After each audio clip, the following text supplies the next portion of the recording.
And they're stepping out of what our career path has been, and now they're trying to redesign a life. I think understanding what's really important to you moving forward in terms of how do you want to age? How do you want to be active? How do you want to think about um, what's important to you to feed you? Because when we're working in more traditional ways in our career, it's the job and the work that feeds us. And one of the things that happens to people as they age out of their careers and they step into that next phase is they lose their purpose and they lose that kind of drive and that hunger for wanting more, because now you're supposed to relax. Now you're supposed to sit back. And I was like, why would I want to sit back? And why? I'm hungry, period. I wake up every morning and ask myself to this day, and now I'm 67, right? So now I'm like, oh my goodness, are you still hungry? Do you still want more? And I do. Every day I'm thinking about what are we going to do next? And what else can we milk from this place? And what else can we morph into? Because that's what keeps us alive.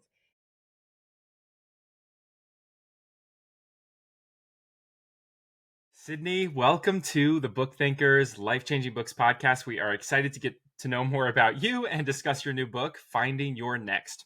Before we jump into that, let's rewind a bit. At 53 years old, you sold your business, and instead of opting for retirement, you took a unique path and decided to purchase a ranch. So what made you choose to take on such a grand adventure when most people would have just taken a step back and been like, yeah, I just want to retire now? It's a great question. And I think the answer is that I don't think at 53 I was done trying to figure new things out and stepping into anything that was new and next. I mean, I had run a company, built a company, sold a company. It wasn't my first, and but I did know that I didn't want to start another company. But I also love business and I love figuring things out and building and making shit up. And what better way than to buy 35 acres of basically blank land and having to figure out what to do with it? Now, I love reading through your book. You have such this, I would call you a visionary. I don't know if you consider yourself a visionary, but you definitely seem that way to me. And then from looking at all your social media posts and everything, you just come across as a person with a very big vision for your life. So when you were looking for this perfect idyllic land, what was on your bucket list? What was your checklist? How did you pick the spot that you're in? It, I did come up with a list, and I think that was really, really important. And I think we all do. We need to come up with sort of the criteria before we make decisions. And it's something that I talk about in the book is that we had to figure out what was really important to us about this next phase of life. And what we realized was that we were moving, looking at land a good 6 hour drive away from our family and friends. And if we were going to do this, this was going to have to be a place where if you build it, they will come, because I wanted them to come. So we needed to find a piece of property that, one, had a magnificent view, because I mean, why bother otherwise? So a view was really important to me. And when you're in Colorado and you're looking at land, you have to make a decision whether or not you want to sort of be in the mountains looking out and, on a vista, or are you looking up at a mountain view? And I've always loved looking at mountain views, and that became really important to me. But we also needed to find a land that we could build a sustainable lifestyle.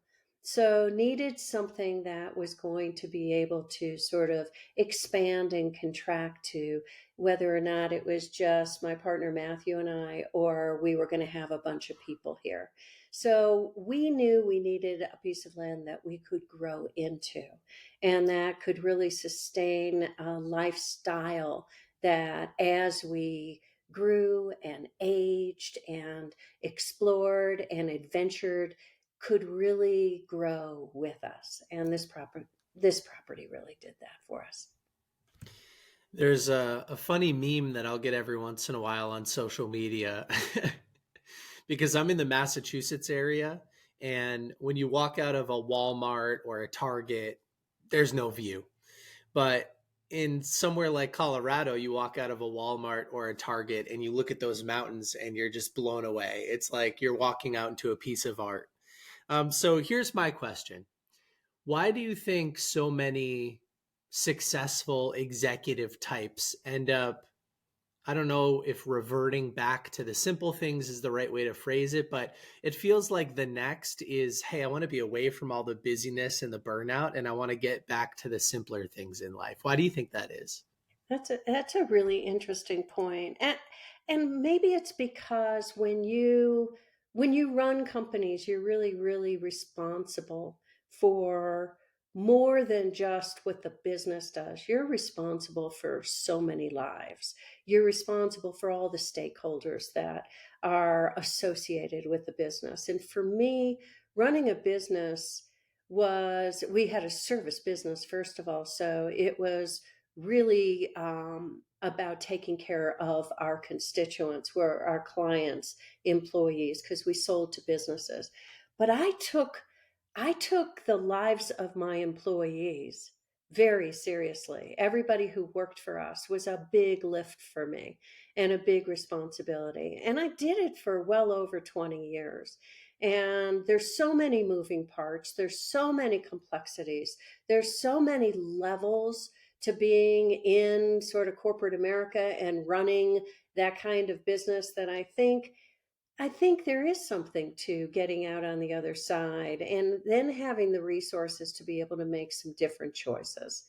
And I know for me, um, this is simple, this life that I've created for myself, but I wouldn't say it's easier. It's just really different. I mean, most people who go into farming and ranching and doing the kinds of things that we do here, raising cows and goats and pigs and chickens, and also having guests come and growing our own hay and living by the seasons, they they leave that life at 53 because it's a physical kind of life. And Matthew and I always joke that this life is either going to keep us young and active and vital, or it's going to kill us because it's a lot of work.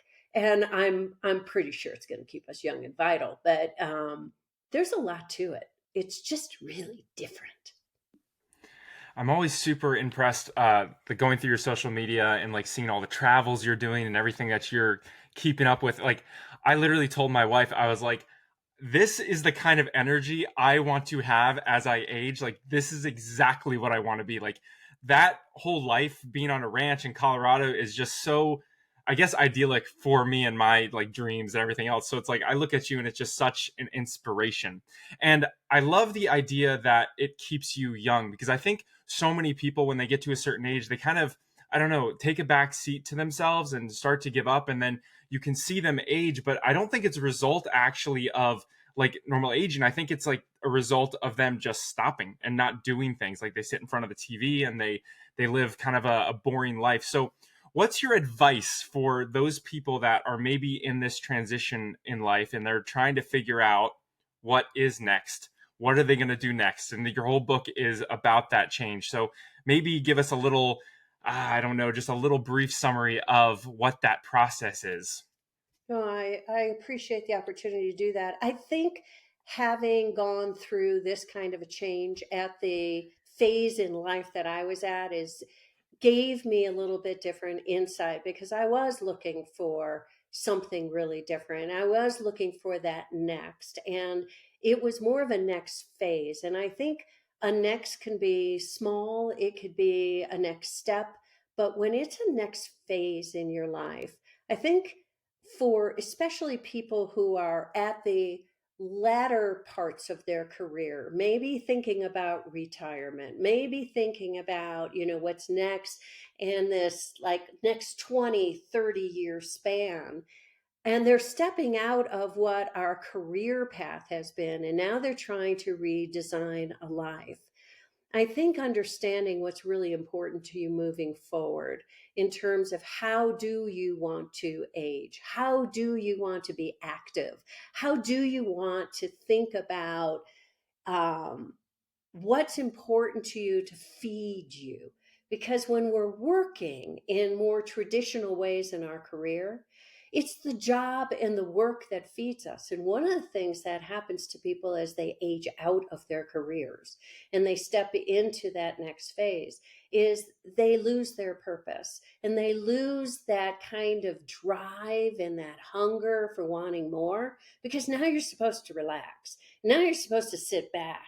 And I was like, why would I want to sit back? And why? I'm hungry, period. I wake up every morning and ask myself to this day, and now I'm 67, right? So now I'm like, oh my goodness, are you still hungry? Do you still want more? And I do. Every day I'm thinking about what are we going to do next? And what else can we milk from this place? And what else can we morph into? Because that's what keeps us alive. And so whether or not we're traveling or we just built a hay barn. Who builds a hay barn at this age? But we make decisions about what's next for us based on what is going to allow us to live this lifestyle that we have designed for ourselves as long as we so choose. And so now some of those decisions are made by, is it going to be more efficient? Are we going, what's going to make our lives easier? I want to take care of animals for as long as I possibly can. And we grow our own hay and we store our own hay. Well, we were putting these huge tarps over the hay, and we get a lot of wind and rain and snow in this valley. And those tarps would throw Matthew around or throw me around. So now we realized, oh my goodness, tarps are not sustainable for us. Tarps do not make it easy for us to grow and keep the investment of our hay that we work so hard to get off of our land and store to feed our own animals. So we built a structure that now allows us to get rid of those big tarps and makes it oh so much easier to go in and store our hay and get our hay, which now I look and I go, this is going to allow us to do this for as long as we so choose to live this life that we designed. And I think when you get to that next phase in your life, and this can apply through all the nexts that I hope people see that they can have throughout their lives. But as you age, one of the things is, how do we get to age gracefully and easily and still be able to be physical and get the most that we can out of life? So we make those decisions based on our next. Does that answer I that question? I think you answered Yes, his question. absolutely beautiful.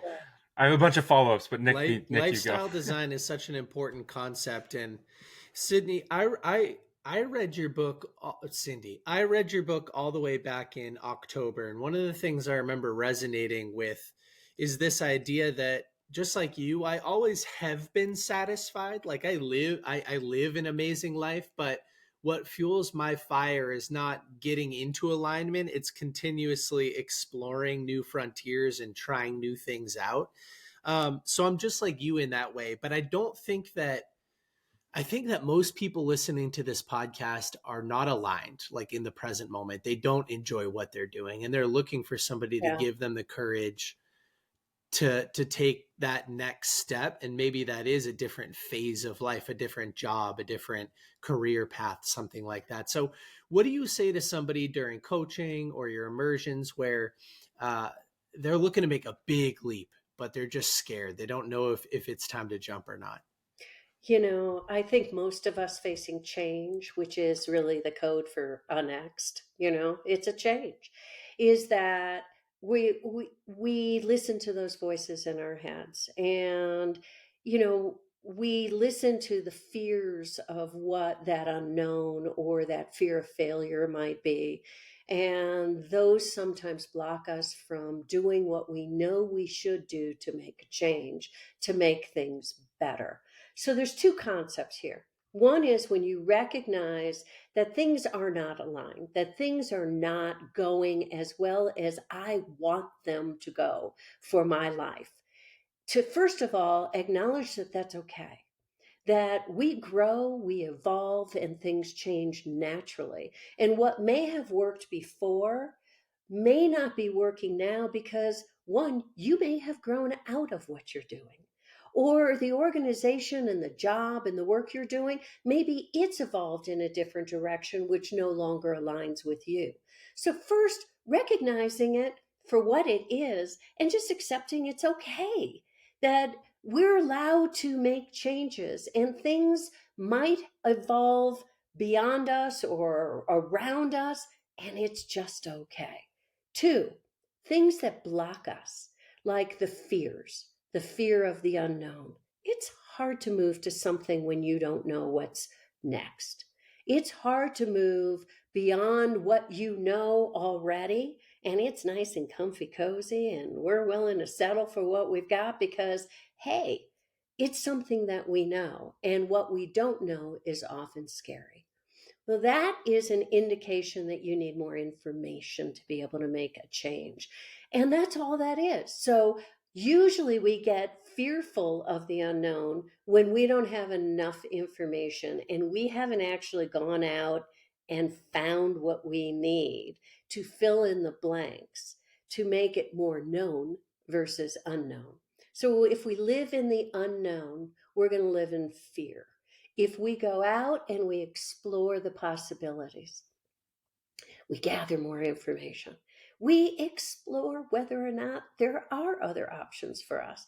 Then we gather the information and we're less fearful because now we can make some decisions and choices based on that information.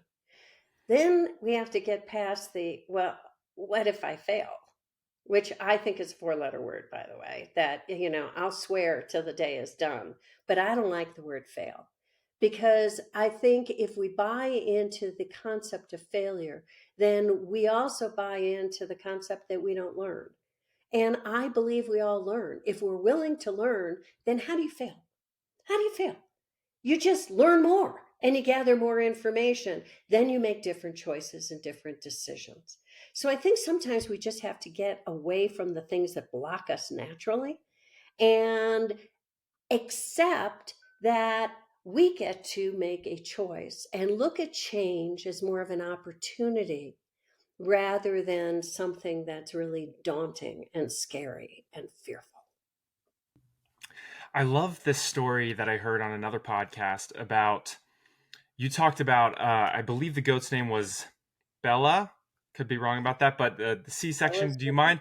Like, you Yeah. talked about you wanted to be a ranch girl and you didn't feel like a ranch girl. And I think that's like something that a lot of people struggle with. And maybe it's this, we can call it imposter syndrome or whatever. Like, when is that moment that we are that thing? Do you mind like unpacking that story a little bit and talking about I that? I don't mind at all because it was a really big moment for me. And, one of the things about ranching, once we sort of figured out what the species were that we were going to start to raise, one of the species was goats. And I like small goats. I like small animals. We've got miniature horses, miniature donkeys, smaller goats. And once we got goats and I got comfortable with goats and we had some female goats, I thought, wouldn't it be cool to have baby goats? Because I'm not sure there's anything cuter on the planet than a bunch of jumping around little baby goats. And I wanted to experience that.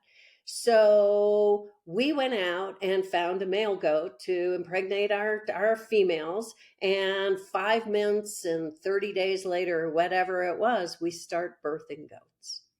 And I knew nothing about this, but I gathered information. And it's amazing with Google. You can Google anything, right? So, Googling how to birth goats, because I decided I needed to be a part of the birthing process and was going to be a goat midwife. And again, scared as all get out. What if something goes wrong? And didn't know what I was doing, but was bound and determined to be a part of this process. So we ended up with like 4 goats pregnant at the same time. And luckily, the first three goats birthed seamlessly, and I was a part of it. And I got to tell you, it was an amazing thing to be a part of, to see these babies come out, to help, to dry them off, to give them to their mothers, to see the mothers take to these babies. It was it was one of the most magical moments of my life. And I started to sort of feel like I know what I'm doing here. Like maybe I am a ranch girl. But then Bella was a different breed of goat. And Bella was the last of the four goats to start to show signs of birthing. And I started to notice that things were not progressing in the same way. And I called the vet, and the vet said, let her go a little bit longer. Here are some of the things to look for. She had me doing things to this goat that a nice Jewish suburban girl would never think about doing, I will tell you. And I'm moving in this baby around in this goat, and I'm still recognizing that things are not going well. So I kind of move into the barn, and I'm watching Bella, and I'm seeing that this pregnancy is not, this birth is not progressing. So I called the vet, and she came, and it's 1 o'clock in the morning in the barn, and she takes one look at Bella, and she says, the only way to save the goat and the baby is to perform a C-section. Do you want to do it? And I'm like, save the goat, save the baby. So she lays out in 5 minutes, she lays out this all this stuff on the floor in the stall. Other goats are looking at us. They're all in their boxes, and everybody's very, very interested in what's happening. And she says, we're performing a C-section on your lap. I need you to hold the goat. I'm like, excuse me? I'm thinking we're going to take the goat somewhere. We're going to a sterile area. And no, she says, here we go. And she like knocks the goat out, sort of. And she performs a C-section on Bella, on my lap, on the floor, on the stall, in the barn at 1:15 in the morning. And out comes this baby, which we really call a kid, a goat kid, and hands the baby to Matthew. And I've got this goat with her innards all over the place. She starts putting them back, sews the goat up, and it's like the whole thing takes 10 minutes, less than 10 minutes. And then she looks at me, the vet looks at me, and she goes, all right. She goes, nice job, ranch girl. And I was like, I did it. I made it. I'm I'm there. I mean, I think I was there, right? Who gets to like birth a baby with a goat baby and a C-section on your lap in the middle of the night in your barn? So from that moment on, though, I thought if I could do that, if I could be a part of that, if I could say, and we did, we saved the life of our goat Bella and her kid, who was Hugo. I mean, it was an extraordinary experience, and one that I don't think I could ever have imagined when we bought the 35 acres of land. And I stood there and I looked out and I thought, this is the life I'm designing. I don't know if you can sort of imagine that one. I don't know. It's an It was incredible story about identity, really.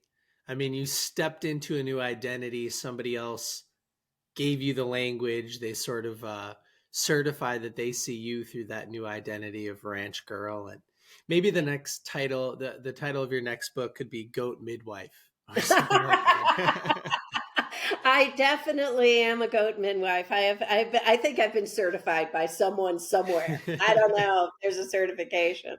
But, we've done piglets now, and I've raised chicks from like a day old, and geese. I mean, I think I've mother goose. I raised geese who just bonded to me and would follow me everywhere on the property. I mean, I don't know. It's been an extraordinary ride. Well, for somebody in the audience that enjoys these stories and they're starting to listen to you and they're like, I want to be around her a little bit more.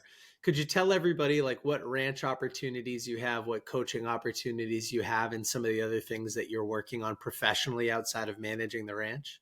I'd love to. You know, when I got here, I decided that coaching was my calling, and to live on the ranch and be able to coach. So I have clients that I take on for coaching, and people ask me, "Are you a business coach? Are you a life coach?" And the answer is yes, because part of finding your next for me was recognizing that work should be the major ingredient of life. And to separate out work from life, I think, is a setup for us. So, part of my coaching is working with people in a very holistic way.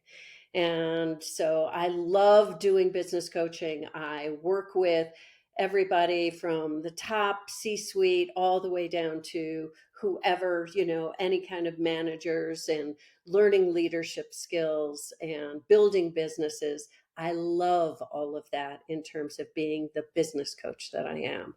But my style of coaching with the individuals that I coach with is a much more holistic way, so that we talk about designing the lives that they want to live as they're working, as they're thriving, and what makes that happen for them. And then for those who want a bit of a more of a deep dive, those who are on that cusp of making a change, are looking for their next, we offer an immersion experience here at the ranch where people can get a taste of the life that we've created, the life that we live, as more of an inspiration of what may be possible for them. And then while they're here for about a 3-day experience, I take them through a very individualized coaching experience to help them find their next. So I don't coach in groups here. It's only for individuals or couples or business partners. So people come here to figure out what's next for either their business or their relationships, or to help them design the life that they want to I think Luke is your next customer. I know. live. We'd love it. Yeah, something that I wanted to ask a little bit around this clarity thing, because I think that's the big struggle that a lot of people I mean, we all struggle with it, right? Getting clarity on what we want to do with our lives and what we want our lives to look like. Like, what are, I guess maybe we can start with, how can we separate like what's important for us versus what's important for society or our family or the things that we think we should do? Oh, I love that. Because, one of the first things I do with coaching or an immersion is get people to stop shooting all over themselves. Because, oh my goodness, do we do that to ourselves? So, part of it, I think, is to um, the clarity that people need and the process of finding the clarity of really what's next is to hone in on and actually separate out before we put it all together. Where do you thrive in working in your relationships and in the life that you want to design for yourself? And I think we get into a lot of those shoulds. What does society tell us we're supposed to do? What does our boss tell us we're supposed to do? What do our parents tell us we're supposed to do? Even our spouses and our loved ones. And I think one of the reasons that I focus so much on the individual or couples or business partners is to, and when people come here, is to get out of their current reality and to stop living in those shoulds and to start taking them through a process of asking some really good clarifying questions about where do you thrive? Where are the opportunities? Where are your strengths? Where are your skills? Let's focus in on all that good, juicy stuff about you. And let's lessen all the noise about what other people think you should be doing. If I had listened to anybody that, 12, 13 years ago, do you think I'd have a ranch in Southwest Colorado?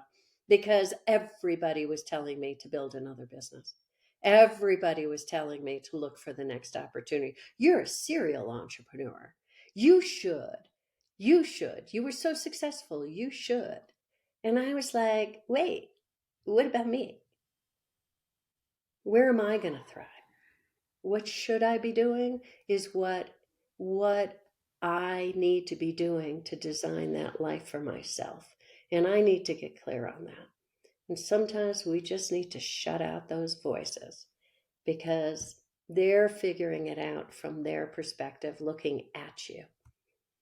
When I coach, I look in you and we talk. Oh, that's so powerful. And I think like, for me, I kind of had this almost, 3, 4, 5 years ago. I don't know how long it's been, but I had this first question of like, I looked at my life and I was like, what am I doing? Like, what am I doing right now? And I realized it was like, oh, I'm doing this to get my dad's love, or I'm doing this to please my wife. I'm doing like all these things. And I didn't ever really stop to ask, what do I want? But even like that question isn't good enough. Like that, what do I want isn't good enough, because that comes, that stops you. But I love your, even the question that you just asked was just they're a little bit more clarifying. It's like, how do you thrive? What do you enjoy? What are your strengths? What are your weaknesses? Like really getting an idea and getting to know yourself is like almost in my eyes like the first step. So for the people that are listening that are still maybe stuck on that one question of, oh, what do I want with my life? Like they're a step out of what others want, but they're just asking now, what do I want? What are some other questions that they can ask themselves to get a little bit more clarity? I think the want word is a loaded word. I think sometimes it's hard for us to answer the question, what do we want? Because it makes us feel selfish and it makes us feel like we're kind of in an arrogant space to be able to ask ourselves, what do we want? We should be taking everybody else into consideration, all those other things into consideration. So I actually don't ask, what do you want? I try to get to what's important. And when I said that the word want is loaded, there are a lot of loaded words out there. I'll oftentimes, let me give you an example. When I'm coaching with somebody and I'll say, what do you think is really important to you about the way that you like thrive when you work?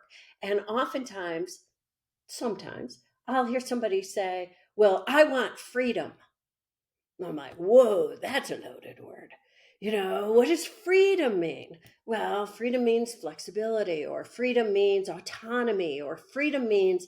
So we got to be careful when we ask ourselves what we want, that we don't get a whole bunch of loaded words, that we actually break all the words, because words are important, break the words down to their individual parts. Break it down and continue to break down the words of what you think is important. Then you can start to load the words back up. And when you can come up with 4 or 5 or 6 loaded words that are really, really important to you, those can become the criteria for making decisions about that next job, about that relationship that you want to be in, about the life that you want to live. And those become those sacred things that you're actually not willing to compromise on. Because if something elevates to something that important, then you have to be able to check the box in order to say yes, that's the job you want. That's the work you want to do. That's the person that you want to spend this next period of time with. That's the life you want to live. And then you get clear when you can check that kind of box. And when you can say, if I don't get these things, I'm going to walk away. I'm going to say no. That becomes very, very powerful. Yeah, I think it's powerful too. I heard somebody say recently, just in this line of thinking, they said, if you want to lower your chances of success, make your goal as vague as possible. And I think one of the ways that you make your goal vague is by using loaded words that don't actually represent what you're truly going for, right? So I think that's really special. I We're think getting towards the end of the show. So I know I have one last question for you, and then Luke probably has a couple. So I love to ask this of our guests because our guests are authors and authors are around books all the time. Are there any books that you are constantly gifting to the people that you're coaching or that come for your deep Mm, immersion workshops? And if so, maybe what are the one or two books that you've gifted the most over the last couple of years? that's interesting. What's funny, and I'm going to tell you something that I probably shouldn't share, is, and I wrote a book about self development, personal development, and I don't read a lot of those books. That's okay. I just don't do it. And I've read a bunch. One of the books, the ones that I really like are the ones that are probably pretty irreverent. And one of my favorite authors is Jen Sincero, because she's Mhm. probably one of the most irreverent authors that I know. And She's I been on listen this to podcast. has she? I love Yeah. her. I love her. And we have a lot of the same kinds of looking at life, and the fact that she wrote a book calling, becoming your best badass, or whatever the actual title is. I don't know, but who uses badass in a book, in a title? And I loved that. And I do believe that people should really become just the badass that they are. So she's probably the author that I recommend the most in terms of her books and her way of looking things, because I think we have a similar outlook in that it's very opportunistic, and that we don't let things stop us. And so she has broken through my barrier of not wanting to read a bunch of self help books. I just love her Well, because now of that. you two have shared the digital stage together on the Book Thinkers Life Changing Books podcast. And Yay! also the two of you have the same kind of like you layer humor in, and I think that I see the similarity there. I love that. Yeah, she cracks me up. She cracks me up. All right. Yeah. Well, Sydney, I have a few more questions. But this conversation has just been so amazing. I love your energy. And like I said, when I was diving into your story a little bit, just learning more about you, I was like, oh man, this is like the life that I eventually want too. So it's aspirational and it's really inspiring seeing you and Matthew work this ranch together. It's so cool. The first question I'll ask is, where can people, before I ask my final question, where can people go to find out a little bit more about you, your books, your all the stuff that you're doing? I do have a website, ironically, just crazy as it may seem, called findingyournext.com. And the only thing is, next is spelled NXT. And we wanted something a little bit different and a little bit more urgent in looking at it. So we kid around that we're moving forward in such a speed that we don't have time for the E in the next. But it's Finding Your Next with an NXT.com. And that's probably the best place. My book is on Amazon and at all other places that you might want to purchase a book online. You can get Finding Your Next. Beautiful. And we'll make sure, obviously, link it in the show notes and all that fun stuff. All right. So, this is the final question that I love to ask all our guests, which is this: you pass away, and all the information that you put out, courses, coaching, seminars, books, everything disappears, but you can leave the world with a single piece of advice. What would it be? Oh, what a great question. Embrace every next, Mm. because every next is just, you're allowed. Actually, let me stop. I think one of the pieces of advice that I would give to people is that being satisfied and in love with your life and still wanting more are not mutually exclusive from one another. You can have it all. That's powerful. Oh, man. You can have it I all. love it. You can Yes. have your cake and eat it too. you can you can have your life and your next as well. Mm. Yes. You can What live your best life. What a perfect way to round out this podcast. Thank you so much for your time, Sydney. This has been Thank you. amazing. I appreciate you and your energy. This has been great. Thank you. This has been fun. Thank you for the time. I appreciate it.